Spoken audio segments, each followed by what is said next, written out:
Vamos seguir nesse assunto, gente? Porque eu vou conversar agora, então, com o Ricardo Santin, que é presidente da BPA, Associação Brasileira de Proteína Animal. Muito bem-vindo. Boa tarde, Santin. Olá, Simone. Prazer falar contigo e os nossos queridos espectadores do Agromais. Prazer em tê-lo aqui mais uma vez. Olha só, todas as medidas a gente tem falado aqui necessárias, né, Santinho, para esse contingenciamento dessa situação, elas foram rapidamente adotadas.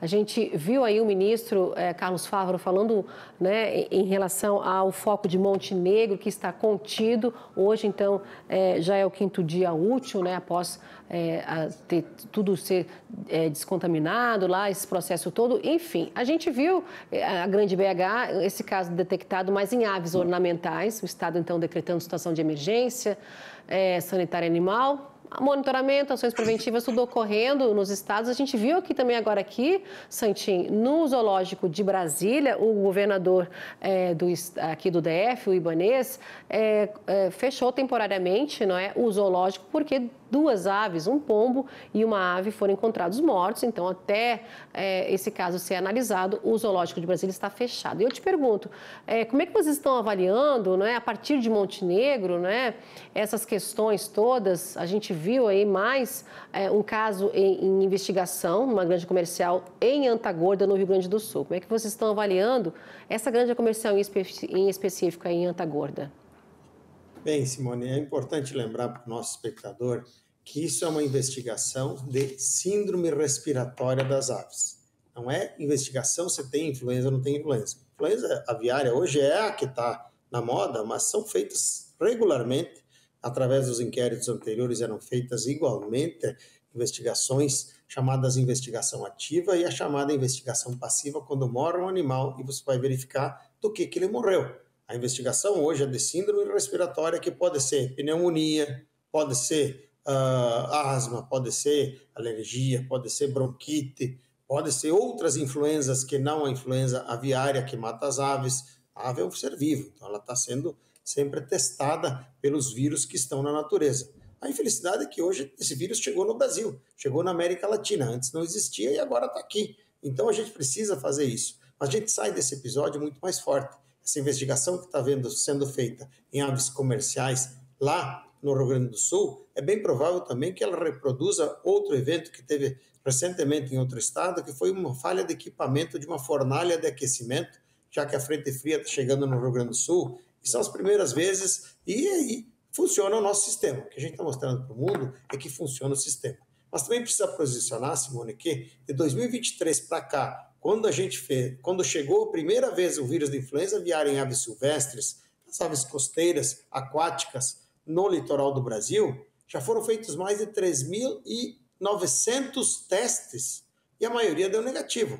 169 foram positivos para aves silvestres, 3 para aves de fundo de quintal e 1 somente para a influenza aviária em aves comerciais. Os outros todos foram alguma outra doença. E as pessoas têm que se lembrar que antes morriam os bichos também. Morria. Tem animais que têm problemas cardíacos, que vão começar uma migração e eles perecem por conta dos seus problemas e assim por diante. Então, isto é uma coisa natural. E também é importante emendar, me desculpe me alongar um pouco, que isso acontece no mundo inteiro. Nos Estados Unidos, na Europa, na Ásia, na África. Isso acontece e as pessoas lá já convivem com essa doença há muitos anos. Isso não se transmite pelo consumo da carne e dos ovos, mas ela prejudica as aves. Então, todo esse esforço, até as suspensões de alguns mercados, porque a maioria está aberta, são 124 hoje mercados abertos para o Brasil, ela cedeu para prevenir que o Brasil não mandasse vírus para fora daqui e fosse pegar o plantel de outro país. Mas só isso.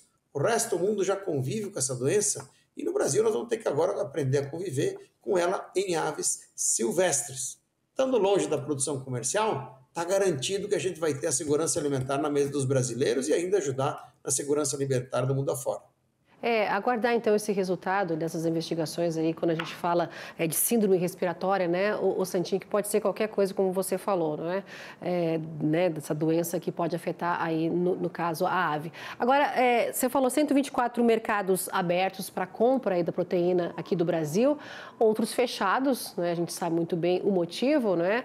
Agora, de 16 de maio até o momento, os reflexos, então, nas exportações diante desses embargos, né, de países para compra de frango de todo o Brasil, ou apenas do Rio Grande do Sul, ou também em específico aí das nações que não compram nesse primeiro momento, né, do município de Montenegro.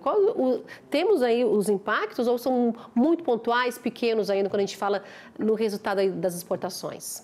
Agora eu brincava aqui com o Marcelo, teu colega, nosso jornalista, head da BPA, aqui, assim, ó, que número eu vou te dar? O impacto é pequeno. Hoje é 1,74%, quando comparado à média diária de exportação das 2 primeiras semanas do mês de maio, que era 20.500 toneladas por dia, e agora na terceira semana, quando teve o caso de influenza aviária em aves comerciais numa única granja, que já acabou, inclusive, ele abaixou para 19.900. Mas é um impacto de menos de 2%, mas eu também preciso ser absolutamente honesto. Esse impacto vai se dar da mesma forma como aconteceu lá na Newcastle em julho do ano passado, ele vai se manifestar mais no mês que vem. Quando tivermos agora, a partir de junho, é aí que vai sofrer o efeito dessas proibições desses 27 mercados, inclusive 4 deles estão fechados para o Brasil e não compram nada, nunca compraram nada, mas estão fechados. Agora, aqueles outros que suspendem, como México, Europa, China, mercados importantes, eles vão ter alguns efeitos na exportação do mês que vem. Agora, o que acontece? Isso não quer dizer exatamente que tudo que eu exportava para o México vai deixar de ser exportado. Ele pode ser redirecionado para outros mercados.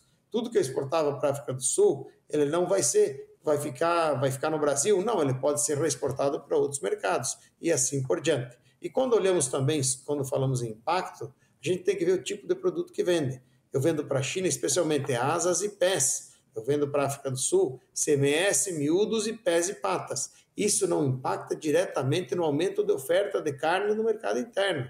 E isso pode ser redirecionado lá para fora, para outros mercados, ou também para a produção de farinhas, dentro da regra, tudo normal, para a produção de pet food, uma oferta maior de ração de matéria-prima para a ração animal. Então, ainda é cedo para a gente falar em impactos, eles deverão vir, mas hoje, se fôssemos fazer a conta, e eu fosse querer uma pessoa, não fosse brincar só com o número, eu dizer, não, é menos que 2%, não tem problema.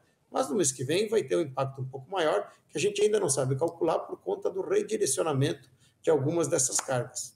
Pois é, né, Santinho, a gente vai aguardar, então, a gente, né, está finalizando aqui o mês, mas enfim, melhor então avançar nessas tratativas aí para que ocorram essas regionalizações, regionalizar e também esperar pela volta gradual das exportações, já que estamos contando aí esse prazo, como o ministro falou, do vazio sanitário. Se não tiver mais nenhum foco no Brasil, o Brasil pode se declarar, não é, livre da gripe aviária, esperar a regionalização, né, nesses avanços, nessas tratativas e também esperar o fim, né, oficial aí do vazio sanitário.